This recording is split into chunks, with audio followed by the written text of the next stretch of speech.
वैसे तो ये श्लोक सबको पता होगा, लेकिन ये श्लोक मैं रोज प्राय स्मरण करता हूँ, क्योंकि रुचि नहीं होती है नाम में प्रारंभ में। कई साल तक शायद हो सकता है न रुचि हो।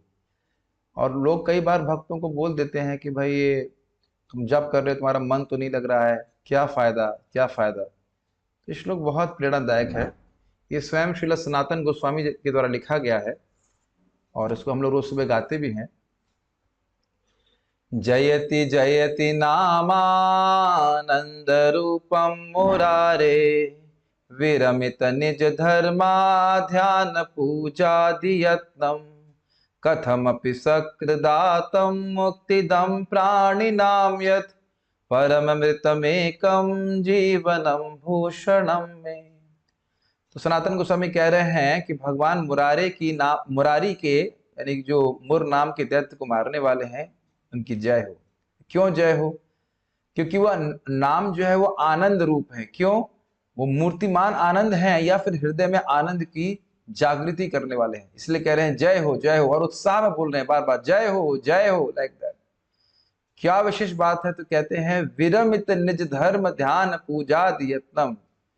कोई व्यक्ति अपने स्वधर्म का आचरण कर रहा है, उसमें बड़ी कष्ट होते हैं, तो कहते हैं विरमित, उसको त्याग दिया, विराम दे दिया, रुक गया, अब हमें नहीं करना उसको।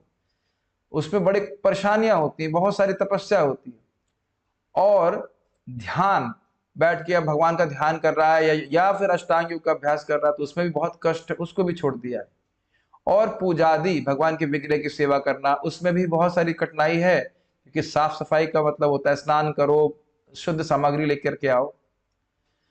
तो कह रहे हैं कि कथम अपि सकृदातम, भगवान का नाम किसी भी प्रकार से और सकृत केवल एक बार भी आत्म मतलब ग्रहण करता है, तो मुक्तिदम प्राणी नाम यत, वह जीव को तुरंत ही मुक्ति देता है। अब कथम अपि का अर्थ क्या है? हरे कृष्ण मंत्र कहीं लिखा है, आंखों से स्पर्श हो गया, पढ़ लिया उसको, या वाणी से बोल दिया कृष्ण, या किसी कोई दूसरा व्यक्ति कृष्ण बोल रहा है मैंने सुन लिया, या कहीं हरे कृष्ण मंत्र उकेरा गया है, उसको आपने उंगली से छू लिया, मान लो कोई अंधा भी है इस प्रकार से, तो या हरे कृष्ण मंत्र का बैनर है और भक्त लोग उसको मतलब तान के लेके चलते हैं, तो इस प्रकार से कृष्ण के नाम से संपर्क हो रहा है। किसी भी इंद्रिय का किसी भी प्रकार से नाम से संपर्क हो जाता है तो मुक्ति देने वाला होता है। लेकिन परम अमृतम एकम जीवनम भूषणम, सनातन गोस्वामी कहते हैं मेरे को तो मुक्ति नहीं, ये यही मेरे लिए परम मुक्ति है, ये मेरे लिए परम अमृत है, वैकुंठ से भी श्रेष्ठ अमृत मेरे लिए है, और एकम, इसके अलावा और कोई नहीं है। जीवनम, यही मेरा जीवन है और यही मेरा आभूषण है। वैसे एक रुचिकर बात है, तो आप देख सकते हैं, अगला स्लाइड भी बड़ा सुंदर इसमें बनाया गया है।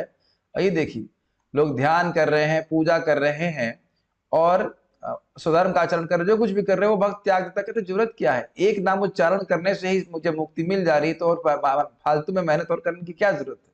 तो आप लोगों के मन में संदेह हो सकता है कि अरे हम तो मुक्त नहीं हुए, हम तो खूब नाम जप कर रहे हैं, मुक्त क्यों नहीं हुए? देखिए, मुक्त तो हो गए, इन कुछ समय के लिए भगवान इस जगत में रखते हैं ताकि भगवान के यश का प्रचार भक्त लोग कर सकते हैं। ये समझ रहे हैं इस बात को? मुक्ति का द्वार खुल गया है, अब बस हरे कृष्ण मंत्र करते रहें। तो कभी निरुत्साहित नहीं हो कि मन लग रहा है कि नहीं लग रहा है, जीव लग रही है तो जरूर निश्चित हाथ में मुक्ति है। अब एक इंटरेस्टिंग बात इसमें यह भी है, क्योंकि कहेगा कि भाई भगवान का नाम तो कई बार उच्चारण करना पड़ेगा तब मुक्त होगा ना, कहते ना, कथम अपनी किसी भी प्रकार और सकृत केवल एक बार करने से भी होगा। तब आप कहेंगे, फिर प्रश्न करने लग जाएंगे, तो प्रभु जी हमारे इतने पीछे क्यों लगते हैं आप? एक माला करो, 4 माला करो, तभी संतुष्ट नहीं हुए, 16 माला करो, फिर कह रहे एकादशी में 64 माला करो, क्योंकि परम अमृतम एकम, ये मुक्ति और भगवान का और पाप निवृत्ति, ये भगवान के नाम का मुख्य फल नहीं है। मुख्य फल क्या है? भगवान के चरणों में प्रेम उत्पन्न होना, और उसके लिए यत्न आग्रह करना पड़ता है। तो इसके लिए आप देख सकते हैं, ऐसी स्थिति हम चाहते हैं, जैसे सनातन गोस्वामी बात की थी परम अमृतम एकम, तो हम उसके लिए भजन करते हैं। इस समय में एक और छोटा बात करना चाहता हूँ, छोटी सी बात कर रहा हूँ। कल एक भक्त बोल रहे थे, प्रभु जी जब एक ही नाम से कर्म नष्ट हो जाते हैं तो हम दीक्षा क्यों लेते हैं? तो मैंने को समझाया कि अरे भाई, दीक्षा हम कर्म नाश करने के लिए नहीं लेते हैं, भगवत प्रेम प्राप्त करने के लिए लेते हैं। एक वैष्णव का आश्रय लेकर के अपने मन वाणी इंद्रिय को जब व्यक्ति भगवान की सेवा में लगाता है तो भगवान का प्रेम जागृत होने लगता है। तो एक अलग पॉइंट है, लेकिन समझना चाहिए, बट कोई संदेह नहीं करना चाहिए इसके ऊपर, ठीक है? हरे कृष्णा। श्री हरिनाम प्रभु की जय।